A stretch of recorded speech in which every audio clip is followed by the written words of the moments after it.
çəkir.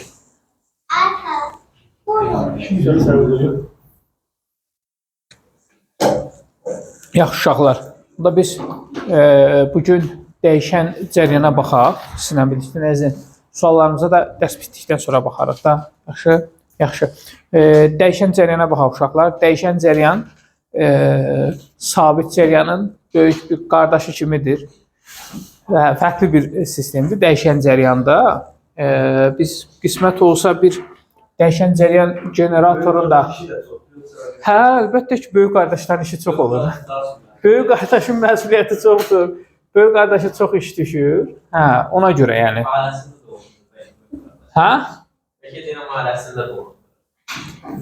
Bəlkə hələ ailəsini də dolandır,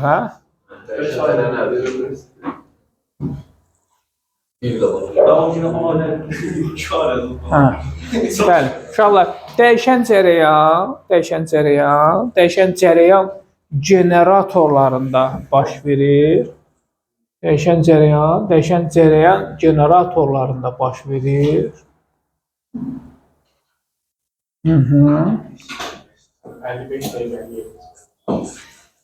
Problem yoxdur. Elektrodinamika, dəyişən cərəyan, uşaqlar. Dəyişən cərəyan, əvvəla sabit cərəyanla dəyişən cərəyanı bir-birindən ayıraq. Sabit cərəyan yaxın məsafələrə ötürmək üçün batareyalardır, akkumulyatorlardır, məişətdə istifadə edildiyimiz yəni kiçik məsafəlik bir şeylərdir. Amma dəyişən cərəyan sistemi tamamilə ayrı. Uzaq məsafələrdən gələn, bizim bu işlətdiyimiz tok sistemlərinin hamısı dəyişən cərəyan sistemi adlanır. Sabit cərəyan nə idi? Sabit cərəyan o idi ki, zaman keçdikcə cərəyan şiddətini, ədədi qiyməti və istiqaməti dəyişmirdi uşaqlar. Ədədi qiyməti, istiqaməti dəyişmirdi sabit cərəyanda. Aydındır. Amma dəyişən cərəyanda dəyişir.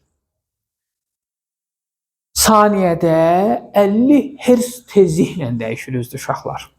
Dəyişən cərəyan. Bir saniyədə 50 dəfə o tərəfə və bu tərəfə, o tərəfə və bu tərəfə axmış olur. Yüklər sağa, sola axaraq orada bizim demək cərəyan şiddətinin, yüklü zərərçilərin dəyişməsi nəticəsində cərəyan yaranır. Buna dəyişən cərəyan deyirik. Dəyişən cərəyanı harda alırıq? Dəyişən cərəyanı alırıq dəyişən cərəyan generatorlarında. İş prinsipi də elektromaqnit induksiyasıdır. Sizinlə demişdik də maqnit olan proses idi, elektromaqnit induksiya. Bizim sizinlə bir dənə mən generator nə idi? Generator motor sistemidir də. O Faradayın o prinsipi var idi. Maqniti daxil edirdik, yaranırdı, çıxardırdıq, yaranırdı, içində saxlayırıq. Bəli, bax, maqnitdir, ətrafında sarğılar var. Fırlandığı zaman, maqnit fırlandığı zaman ki, o su motorlarca da görməmişsiniz. O motorlardır uşaqlar ki, bizim o motorlardır. Yəni fırlandığı zaman motor normalda iki hissədən ibarətdir. Bir qutusu deyirik, o üz qapağı deyirik. Ona stator deyirlər, yəni tərpənməz deyirlər. Tərpənmir. Bir də ki, içində fırlananı var. Bu qutusu, bu stator, tərpənməyən hissələr var. Bunlar stator adlanır. Bir içində fırlanan var. İçindəki fırlanan isə rotordur. O da tərpənən deməkdir uşaqlar. Bəli, dəyişən cərəyan generatoru. Bəli, maqnitdir. Maqnitin içərisində çərçivə fırlanır.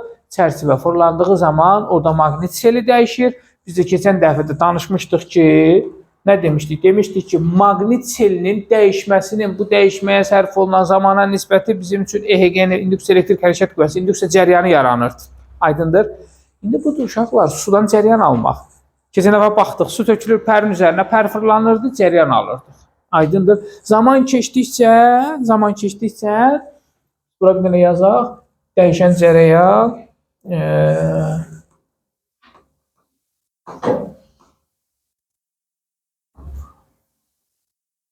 demək, zaman keçdikcə maqnit seli dəyişir. O çərçivə fırlandıqca orada xəttlər artır, azalır, artır, azalır. Bax, buradakı bu xəttləri görürsünüzmü? Bu xəttlər var. Zaman keçdikcə bu xəttlərimiz bizim çərçivədə, bu maqnit selinin, maqnit xəttləri də induksiya xəttlərimizdir. Bu yaşıl xəttlərimiz induksiya xəttləridir.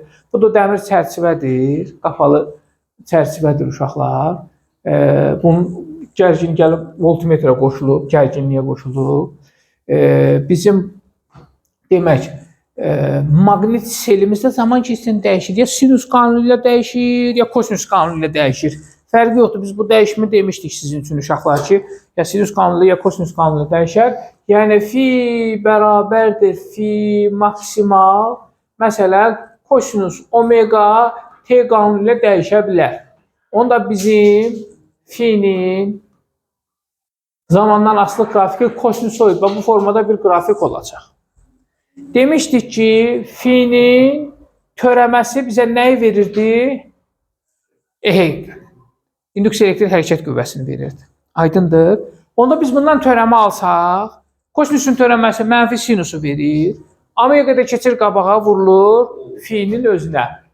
Onda deyirik ki, epsilon bərabərdir fi'nin törəməsinə. Bu da bərabərdir. Omega keçdi. Bunun yerinə mən bs də yaza bilərəm də, düzdürmü? Hə? Fi bərabərdir bsdir də. Bəli. Onda yaza bilərəm ki, uşaqlar, omega b vurulsun s sinus omega t. Ancaq mənfisi ilə birlikdə. Bəli, qırmızıda mənfisini qoyaq.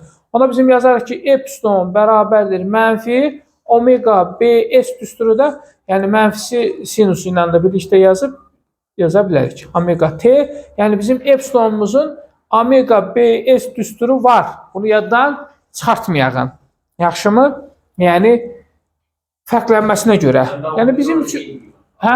Omegalar eyni qalır. Hə, yəni orada elə bir şey yoxdur. Bu biraz fi böl t deməkdir uşaqlar. Yəni omeganın 2 pi böl t deyil. Yəni fi böl t düsturu çıxır, yəni olsa fərq etməz yəni. Onda bizim epsilonun zamandan asılı qrafiki sinusoid olacaq. Bizdə hardan başlayacaq?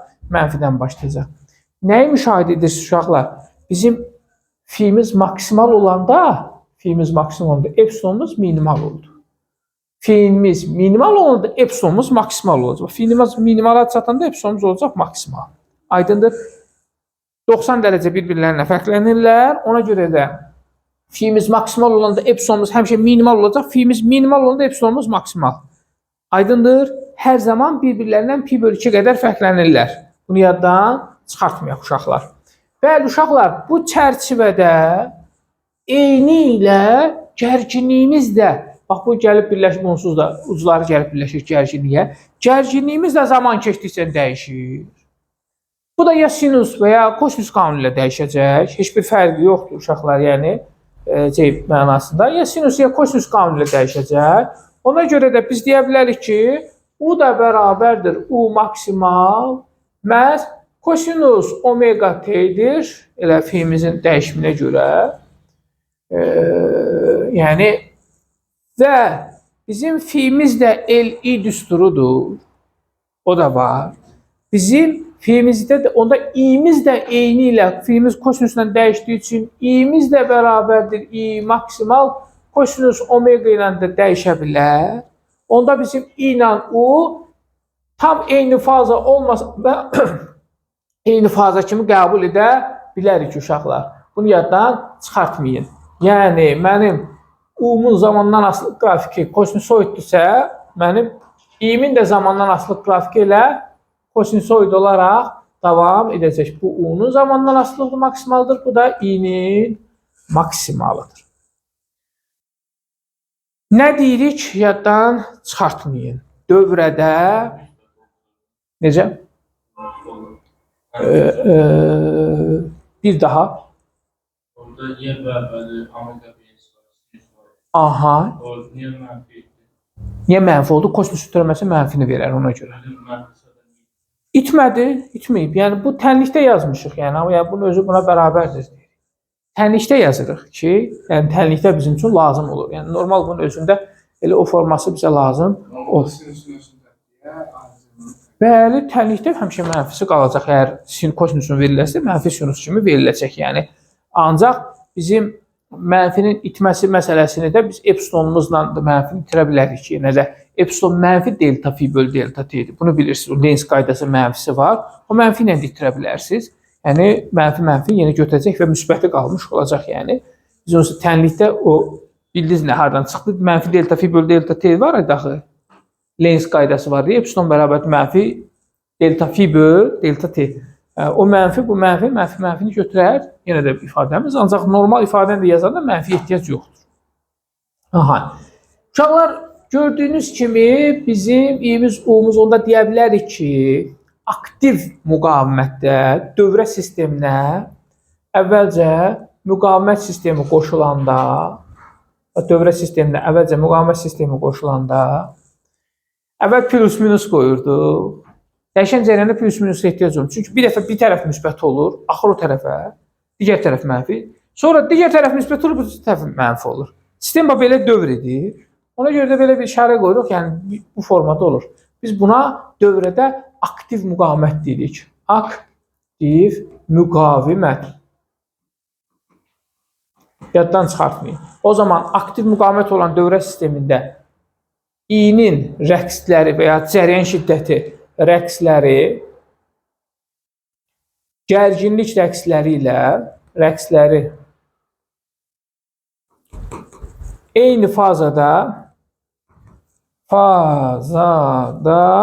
rəqs edir. Bəli, eyni fazada rəqs edirlər. Hər ikisi də ən yuxarıdan başlayırlar. Çox cüzi bir dəyişim var. Ona görə də bunların fazalar fərqinə biz 0 deyə biləcəyik. Bəli. Keçək bizim digər proseslərimizə. Normalda dövrə sistemində sabit cəryan axan dövrə sistemlərində güc olduğu kimi dəyişən cəryan dövrə sistemində əgər sistemdə aktiv müqavimət varsa, burada da güc ayrılır uşaqlar. Amma bir şey unutmayın. Naqil əgər eyni naqildirsə, tok əgər eyni tokdursa, dəyişən cərəyanda aldığımız güc qədər sabit cərəyanda da güc alırıqsa, eyni qədər güc alırıqsa, həmən bu cərəyana təsir edici qiymət deyirlər uşaqlar. Cərəyan şiddətinin təsir edici qiyməti deyirlər. Təsir edici qiymət onun maksimal qiymətindən kök altda 2 qədər fərqlənir. Yəni, bayaqları danışmadıq ki, i bərabərdir, i maksimal kosinus omega t aydındır. Bu bunun maksimal qiyməti, bu da bunun hər hansı bir qiyməti. Hər hansı bir qiyməti bunun maksimal qiymətindən nə qədər fərqləndiyini artıq bizim kökdə 2 qədər. Yəni rahatlaşdırır. Bayaqları bir sual düşmüşdü sizə ki, 140'ı kim vermişdi sualı? Sən vermişdin ki, məsələn, tutaq ki, u'muzun maksimal qiyməti 140'dır. Təsirci qiymətini tapın. Nəyə böldük? Kök 2. Bir onda 4'ə böldük, aldıq. İndi u'muz da eyni ilə belədir uşaqlar. U'nun da təsir edici qiyməti bərabərdir. Onun maksimal qiyməti bölünsün kök 2'si. Aydındır. Eyni qədər güc ayrılarsa sabit cərəyandan və salam. Yəni dövrədə aktiv müqavimət olsun. Və bunu həmişə yaddan çıxartmayın. Dövrədə təsir edici qiymət maksimal qiymətdən kök 2 qədər məhz fərqlənir uşaqlar. Bu belə. Bizim burada nəyimiz qaldı? Gücün düsturu nə idi? P bərabərdir. U kvadratı bölünsün R və ya I kvadratı R. Düzdür. Artıq bizim dəyişən cərəyanda orta güc dediyimiz ki, dəyişən cərəyandakı gücün qiyməti onda belə yazacaq uşaqlar. P bərabərdir. U maksimalın kvadratı bölünsün. Buradan U maksimal tapsam necə olacaq? Maksimal bərabərdir. U təsir edici bölünsün kökdə 2'dir də. Düzdür. Və ya U təsir edici bərabərdir. U maksimal bölünsün kökdə 2'dir də. U'nun yerinə U maksimalı qoysam kökdə 2'nin də kvadratından nə çıxacaq? 2. Bölünsün 2R və yaxud da ki I maksimalın kvadratı R bölünsün 2. Yəni i'nin də yerində eyni təsir edici qiyməti onun maksimal qiymətindən kök 2 qədər azdır. Başa düşdünmü nəzrin? Bu həmişə belədir. Biz Tural dəyişən cərəyanda gücdən istifadə edəndə diqqət edin. Maksimal qiymət verilibsə məcbursunuz ki, o kvadrat, maksimal kvadratı bölünsün. R yox, 2R yazarsınız. Yəni kvadratı ilə yazarsınız. Səfər bir şey anlayırıq. İsi miqdarın düsturu nə idi? I kvadratı RT və ya U kvadratı bölünsün R vur T. Q bərabər idi I kvadratı RT və ya U kvadratı bölünsün R vurulsun T. Doğrudur. o zaman maksimal qiyməti yerinə yazdığımız zaman olacaq nə? I maksimalın kvadratı RT bölünsün 2 və ya U maksimalın kvadratı bölünsün 2R vurulsun T. Baxın, bunu yaddan çıxart. Necə? Bu ayrıca bizim dəyişən cəryanında ayrılan istik miqdarıdır. İstik miqdarının orta bir qiyməti deyirik. Yəni onun maksimal qiyməti və belə deyək də tam orta qiymət qəbul edilir də. Bir var maksimal qiymət olsun, bir var onun minimal qiyməti olsun, bir də onun orta qiymətini qəbul edirik ki, elə i kvadratı RT bölünsün 2 şəklində. Hə, maksimal qiymətlər verildiyi zaman bəli, ikincini işlədəcəyiz. Yəni dəyişən cəryanda da çox vaxt ikincini işlədirsiniz. Aydındır, gücdür, dəyişən cəryandır. Məhz bunları işlədirsiniz. Bunu yaddan çıxarmayaq. Aha, yəni bunu götürəyin zəhmət olmasa şəklini götürün. Atarsınız qrupa. Qutardım arzu. Bu şəkildə. Yəni, olsa atacağım, amma yenə də hər ihtimala yaxşı. Keçək uşaqlar, dövrə sistemində hər zaman aktiv müqavimət olmaya bilər, yəni R olmaya bilər. Bu dəfə tutum ola bilər. Bu dəfə yazıram tutum müqaviməti. Tutum müqaviməti. Dövrə sistemində bu dəfə kondensator qoşulsun sistemə. Dövrə sistemində yalnız bu dəfə kondensator qoşulsun. Kondensator qoşulan dövrə sistemində uşaqlar proses necədir? Nə formadadır? Bizim demək cəryan şiddətimiz I bərabərdir U bölünsün R deyilmi? R yazmırdıq. Baxın, bizim burada kondensator dövrə sisteminə qoşulubsa, kondensatorda da bir müqavimət var.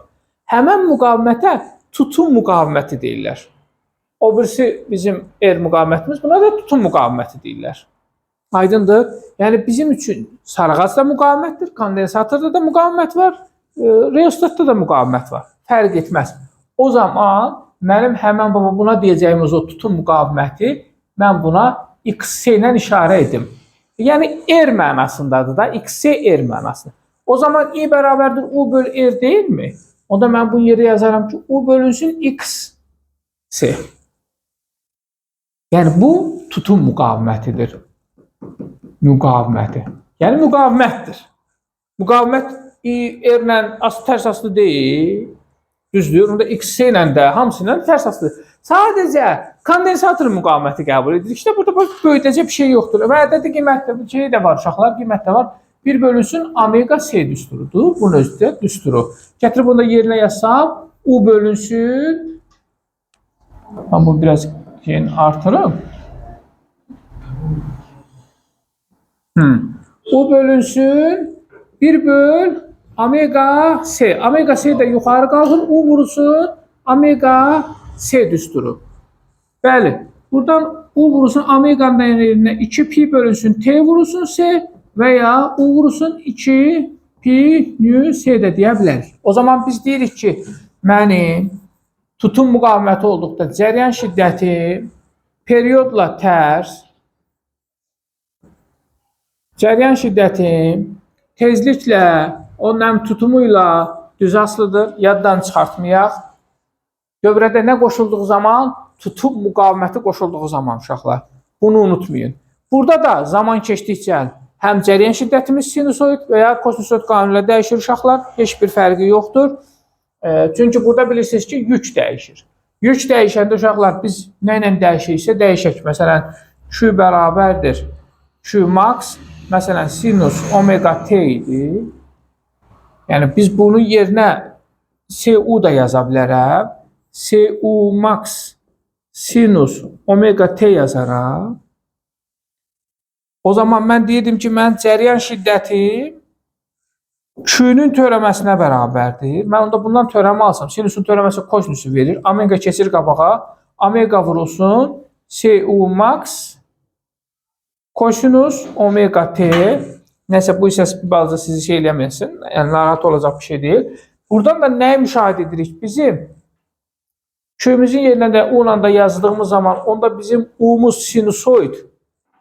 Cərəyan şiddətimiz isə kosinusoid ilə dəyişdiyi üçün baxın, bizim U'muz sinusoid, yəni zamandan asılı qrafiki sinusoid grafikidir. Amma cərəyan şiddətimiz isə kosinusoiddir. T'dən asılı qrafiki kosinusoiddir. Onda bir dənə bura qeyd götürə bilərik ki, bu dəfə cərəyan şiddəti rəqsləri gərginlik rəqslərini pi bölünsün 2 qədər qabaqlayır. Qabaqlamaq nə anlamına gəlir? Yəni önünə keçir mənasında. Nə anlamına gəlir uşaqlar? Baxaq, bax gərginlik rəqsləri buradadır. Bax, mən buradan bir pi bölü 2 qədər nə qədər edir? 90 dərəcədə pi bölü 2 düzdür. Bax 90 dərəcə bura iyini yazsam, görün bu buradan başlayırmı? Bəli, bax pi bölü 2 qədər cərəyan şiddət rəqsləri gərginlik rəqslərindən daha qabaqda başladı nəzrin. Ona görə unutmayaq, yəni əgər tutum müqaviməti qoşulubsa, cərəyan şiddəti rəqsləri gərginlik rəqslərini pi bölüsün 2 qədər məhz qabaqlayır. Bunu yaddan çıxartmayın. Sıfırdan başlayan sinusoid idi, kosinusoid. Sıfırdan sinusoid. Kosinusoid maksimalı. Burada da istiş miqdarı ayrılmaz. Güc ayrılmaz. Uşaqlar, burada güc də sıfırdır. İstiş miqdarı da biz burada sıfır götürə bilirik. Çünki ayrılır. İndi dövrə sistemində nəzrin induktiv müqavimət qoşulsun.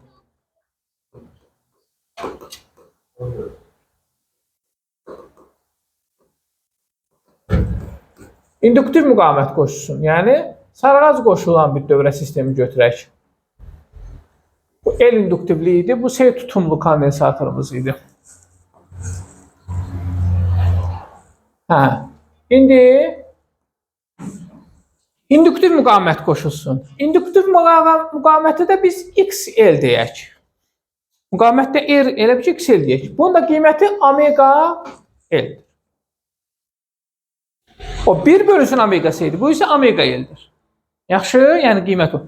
I yenə bərabərdir U bölünsün R yazırdıq. İndi U bölünsün R'in yerinə XL və ya U bölünsün omega L və ya U bölünsün 2 pi nu L və ya U bölünsün 2 pi L böl T, T'miz də qalxar yuxarı. Bu dəfə deyirik ki, bizim cərəyan şiddətimiz periyodla düz, tezliklə tərs asılıdır. Bəli, tezliklə bu dəfə tərs asılıdır. Nə bilim, induktivliklə tərs asılıdır. Bunu yaddan çıxartmayaq. Bəli.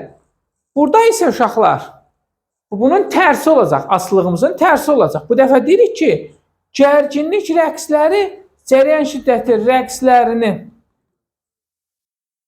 bəli, pi bölünsün 2 qədər qabaqlayacaq. Gör necə yadda saxlayırsam Tural. Aktiv müqavimətdə ikisi eyni fazada rəqs edirlər. Tutum müqavimətdə cərəyan rəqsi gərginliyi qabaqladı, induktivlikdə gərginlik cərəyanı pi bölü 2 qədər qabaqladı. Vəssalam. Yəni belə şey eləyəcək ehtiyac yoxdur. Aydındır. Ona görə də biz deyirik ki, gərginlik rəqsləri cərəyan şiddəti rəqslərini bu dəfə pi bölünsün 2 qədər qabaqlayacaq.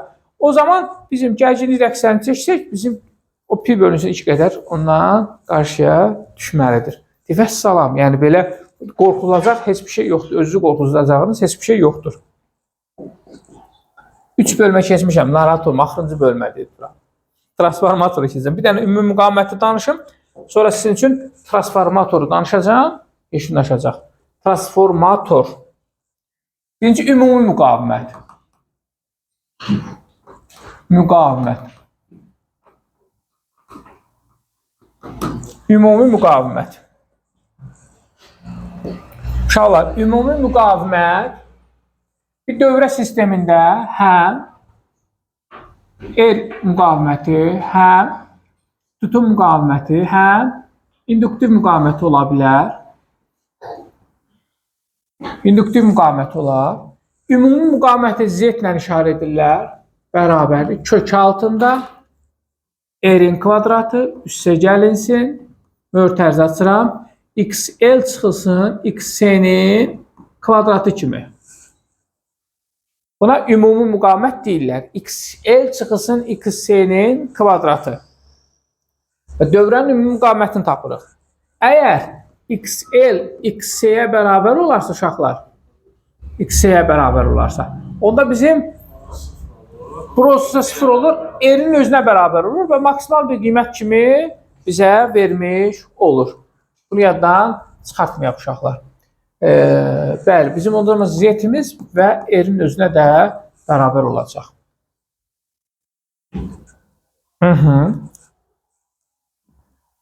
Keçək transformatora. Transformatorlar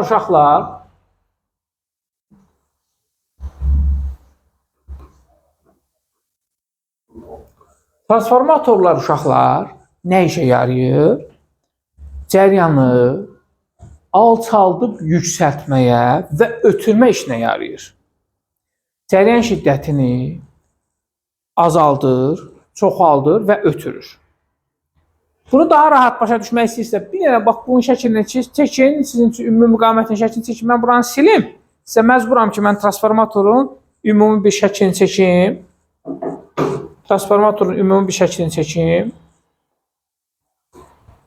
Bir dənə mən buradan görək bizə şey lazım olacaq. Sizə daha rahat göstərməyim adına. Görün bir dənəsi yerləşdirə biləcək ora.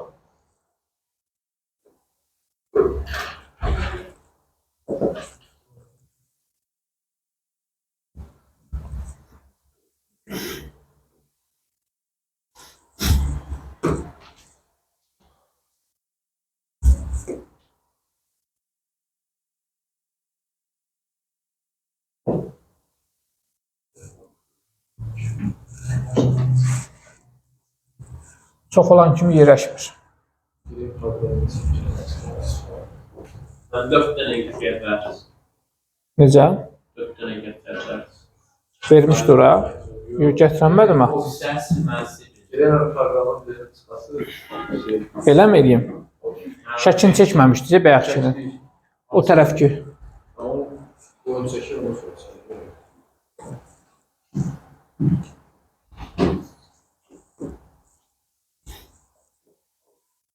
Səbirli olaq.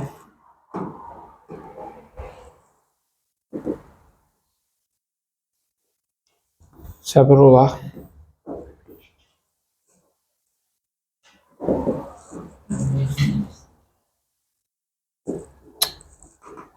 Siz bunun şəklini çəkmişsiniz. Bunun şəklini çəkək. Sizə qalmış.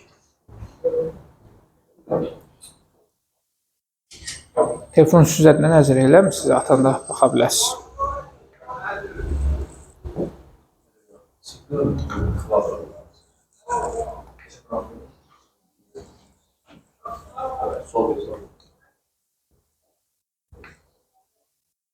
Bu tərəfdəymiş.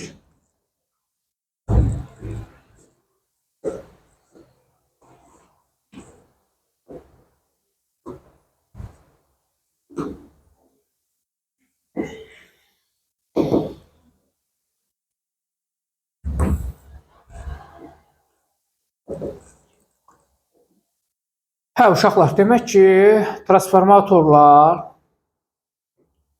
bizə lazım, bu bizə lazım.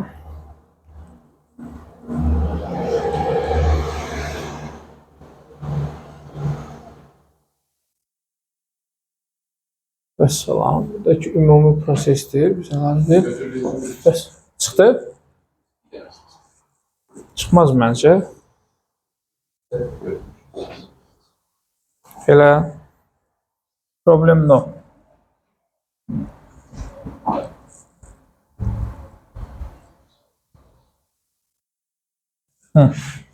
Uşaqlar, transformatorlar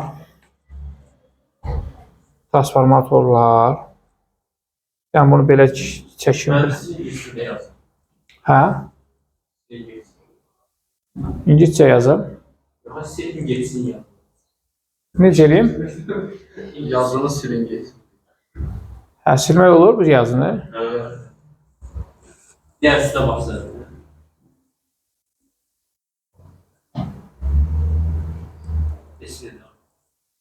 Ay pallamış bir şey. Bir şey başardın deyirsən. Ve geçse söylesin. Büyükler. Hə. Uşaqlar, İstəyək elektrik stansiyası, məsələn, su elektrik stansiyası deyək də, Mingəçevirdən alınan enerji qəbul edək. Mingəçevirdən alınan enerji kimi qəbul edək. Biz məhz deyirik ki, enerjini oradan toplayırıq. Aydındır. Enerjini toplayırıq, amma bizim topladığımız enerji çox böyük bir elektrik enerjisi əldə edə bilmirik. Məsələn, nə bilim, 120, 150, 160, 500 kilovatlıq nə qədərsə bir enerji əldə edirik. Amma ehtiyac çox böyükdür. Hələ mən bunu göndərəndə yolda ditəcək. Hə? Vəbşə gedib az çıxacaq. Ona görə də məcbur bu biz cəryanımızda burada yüksəldici enerjimizi yüksəltməyimiz lazımdır. Yüksəltmək üçün nə edirik uşaqlar? Burada transformatorlar yerləşdirir. Transformatorun biri yüksəldicidir, digəri alçaldıcıdır. Yüksəldici transformator, indi birazdan o məsələlərə baxacağıq. Nə edir? Enerjini yüksəldir. Sonra ötürməyə başlayır İsmail. Nə vasitəsilə? İşıq dirəkləri vasitəsi ötürülür. Görürsünüz işıq dirəklərini. Gəlir. Çox böyük kilovatdır. Məsələn, tutaq ki, fikir versəz, 25 kilovat idi. Yüksəltdikdən sonra oldu nə qədər? 400 kilovat. 400 kilovat. Məsələn, girirsən bir xəstəxanaya ya bir yerdə girsən, yazıb ki, o boyda əraziyə 0.4 kilovat bəsdir. Bir mikrorayona və ya bir yercisi yazır ora ki 4 kilovat və ya 8 kilovatlıq ora bəsdir. 400 kilovat bilirsiniz nə deməkdir? 4 kilovatı bir yana göndərsəz, közə döndərər, külə döndərər. Ona görə də şəhərlərin girişində patstansiya deyirlər, yəni yarım stansiyalar tikilir. Bakının girəcəyində, hər rayonun girəcəyində yarım stansiyalar var. Vəzifəsi nədir? Gələn o güclü enerjini alçaldır. Alçaldıqdan sonra paylayır, şəbəkə kimi hissə mikrorayon deyək də, başı götürək mikrorayonlara. Amma o da böyük bir şeydir. Yəni mikrorayonlara gələn enerji də çox böyükdür. O belə təzədən, yenidən orada alçaldıcı transformatora ötürülüb, təzədən küçələrə məsələn ötürüləcək. Hər küçə, nə bilim, 4 kilovatlıq bəsdir. Aydındır. Gəldi 4 kilovatlıq, hərən qapısına nə qədər gedəcək ki? 220 watt. Bizim elektrik enerjimizi alacağımız, yəni istifadə edəcəyimiz 220-240 wattlıqdır da, yəni nə qədər alacaq? Baxın uşaqlar, onu ilə belə biz yenə alçaldıcı, hələ bir dənə də gəlir, işıq dirəyimizin yanında da ola bilər. Hal-hazırda binanın girişində görmüsünüz, ödəyirsiniz işıq, orada da balaca transformator kimi var. O da alçaldıcı transformator, çünki ora gələn kilovat çoxdur. Məsələn, ora gəldi, tutaq ki, böyük binanın 0.4 kilovat ora gəldi. Uşaqlar, bizim toklarımızın dözə biləcəyi, nə bilim, 400 neçə, 500 wattlıqdır. Ora gələn ağır kilovatları qaldıra bilməz, məhv edər, əridər bütün tok sistemlərini. Biz o qısa qapanma prosesini yaşayarıq. Yəni toklar sistem gərginlik o qədər böyükdür ki, müxtəlif mühitlərdə keçmişdik onu sizə. Yəni gərginliyi artırsaq, havadan da cərəyan keçmə prosesi yaşanır və əridib tökər sistemi. Nə edirik? Yenə alçaldırıq. Hərənin özünə 220-240 wattlığın evlərinə göndəririk. Aydındır? Yəni sən gedib elə tok atımı o dirəkdən aparıb evə eləyə bilməzsən də, mütləq sistemli olmalıdır. Transformator olmalıdır, qoruyucu olmalıdır, falan olmalıdır, fəsmən olmalıdır. Baxın, işin prinsipi budur uşaqlar. İş prinsipi budur. Yaxşı, transformatorların bax bu formada dəmirlər belə bir-birlərinə paralel dəmirlərdən ibarətdir və sarğıdan ibarətdir. Sarğı sim sarğılarıdır. Sarğılara fikir versəz uşaqlar, bir tərəfdə az, digər tərəfdə çox sarğı var uşaqlar. Hə. O zaman biz transformator üçün bir şəkil çəkək.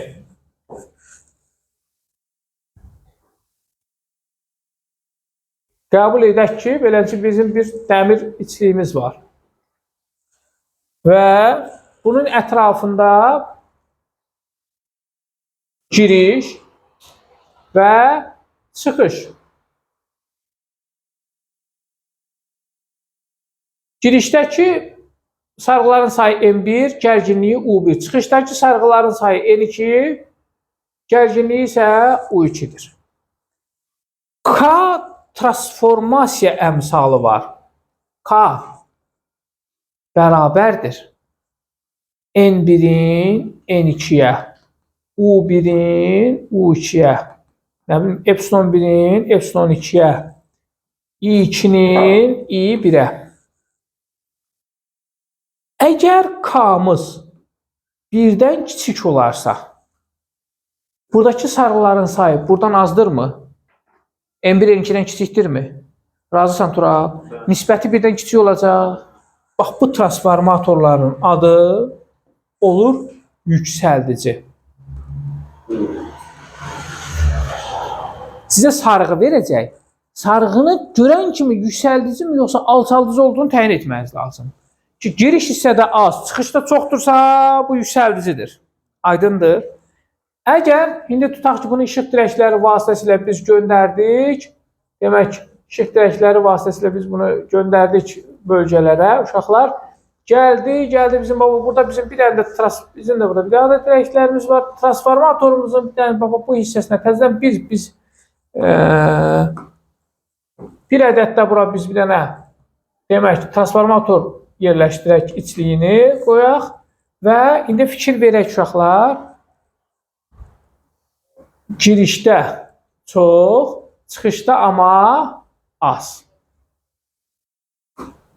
N1, N2.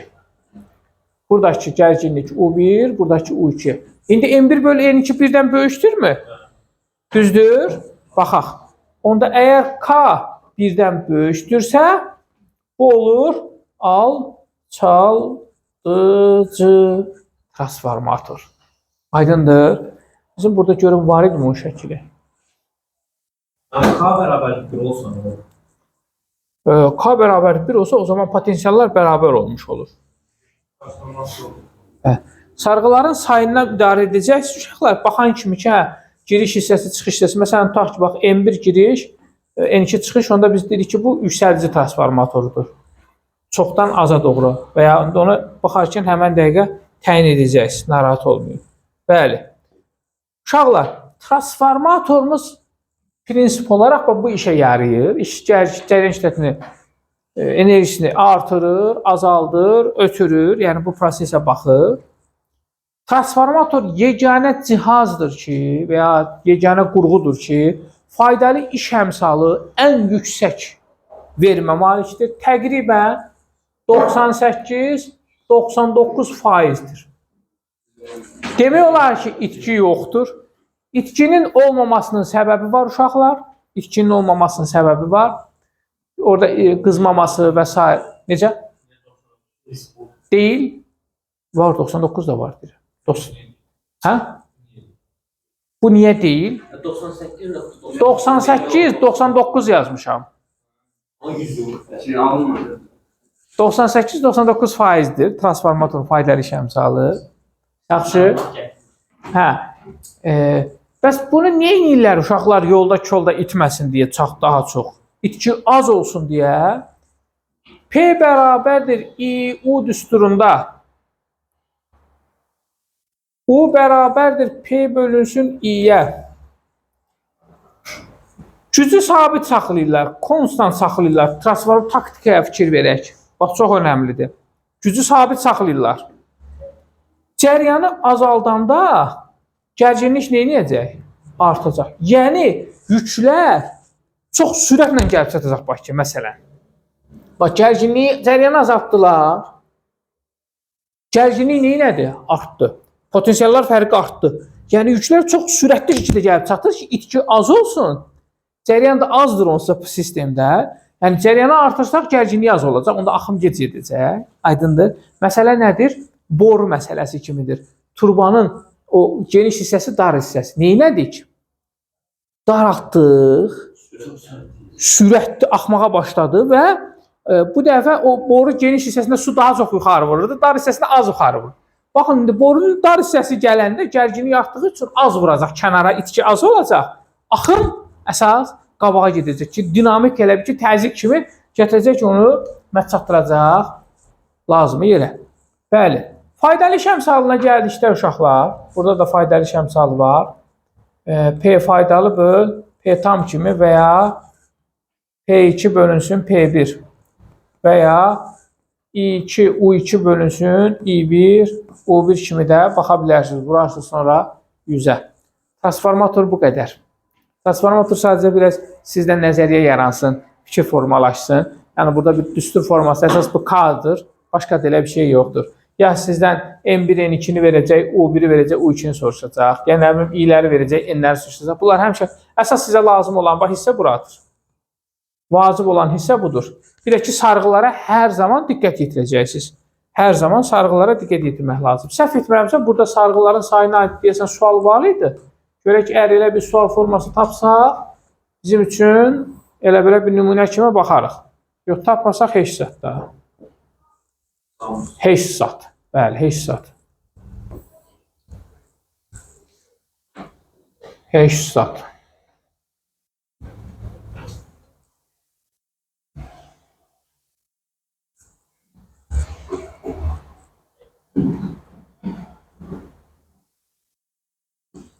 Yox.